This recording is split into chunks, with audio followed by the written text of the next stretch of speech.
कहानी शुरू करने से पहले वीडियो को लाइक और चैनल को सब्सक्राइब करना और कहानी कैसी लगी कमेंट करना ना भूले। आज माँ सरस्वती की पूजा समाप्त हुई थी। माँ सरस्वती की आरती करने के बाद लोगों ने बाजे गाजे के साथ माँ की शोभा यात्रा निकाली और भाव विभोर होकर माँ सरस्वती की प्रतिमा का विसर्जन किया।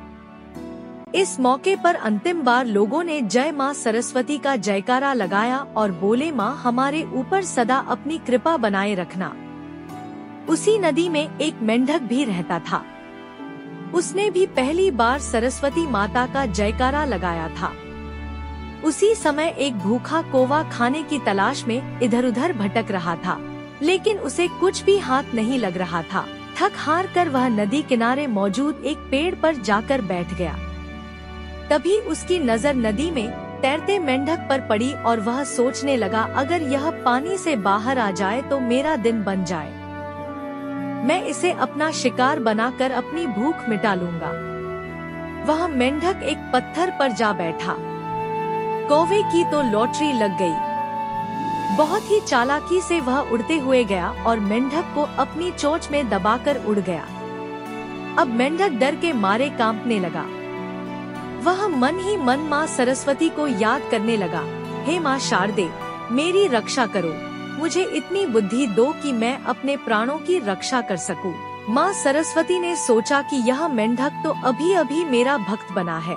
अगर मैंने इसकी रक्षा नहीं की तो जगत से मेरा सम्मान समाप्त हो जाएगा। यह सोचकर माँ सरस्वती मेंढक की जीभ पर बैठ जाती है और थोड़ी देर मेंढक की बुद्धि खुल जाती है। एक गुफा के पास जाकर नीचे रख देता है और जैसे ही कौवा उसे खाने के लिए अपनी चोंच आगे बढ़ाता है, मेंढक बोलता है, मुझे खाने में तुम्हें थोड़ा वक्त तो लगेगा ही। कहीं ऐसा न हो कि इधर तुम मुझे खाते रहो और उधर से इस गुफा का सांप आकर तुम्हें खा ले। तुम्हें अगर अपनी जान प्यारी है तो मेरी मानो, यहाँ मत रुको, कहीं और चल के मुझे खा लेना। कौवा सोचने लगता है, मुझे कहीं और ही जाना चाहिए। यह सोचकर वह मेंढक को चोंच में दबाकर एक दूसरे पेड़ पर जाकर बैठता है और मेंढक से कहता है, यहाँ तो मुझे किसी से कोई खतरा नहीं है। मेंढक जवाब देता है, आपकी जान का खतरा है या नहीं यह तो मुझे नहीं पता, लेकिन कल ही मैंने देखा था कि इस पेड़ पर एक दूसरा कौवा बैठा था और तभी एक काली और डरावनी बिल्ली चुपके से पीछे से आई और उस कौवे को खा गई। हो सकता है वह बिल्ली अभी भी यही हो। वैसे आपकी मर्जी, आप चाहो तो मुझे खा लो। कौवा डर जाता है और जाकर एक मंदिर पर बैठ जाता है और पूछता है, क्यों मेंढक, यह जगह तो ठीक है ना? मेंढक बोलता है, यह तो हनुमान जी का मंदिर है। मैं उनका परम भक्त हूँ।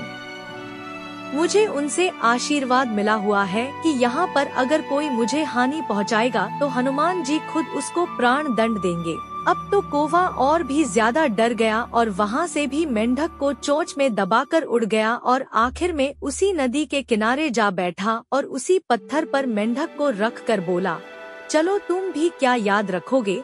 बोलो, क्या अंतिम इच्छा है तुम्हारी? जल्दी बोलो, मुझे बहुत जोरों से भूख लगी है, अब और बर्दाश्त नहीं होता। मेंढक बोला, आपकी चोंच बहुत सख्त है, अगर इसी से आप मुझे खाओगे तो मुझे अत्यंत पीड़ा होगी, लेकिन अगर आप अपनी चोंच की धार को थोड़ा तेज कर लोगे तो मुझे तकलीफ थोड़ी कम होगी। कौवा जैसे ही अपनी चोंच तेज करने के लिए दूसरी तरफ घूमता है, मेंढक नदी में कूद जाता है। पानी की आवाज सुनकर कौवा देखता है तो देखता है कि मेंढक नदी में चला गया। कौवा समझ गया कि मेंढक ने उसे बेवकूफ बना दिया है और उसे अपनी गलती पर पछतावा होने लगता है।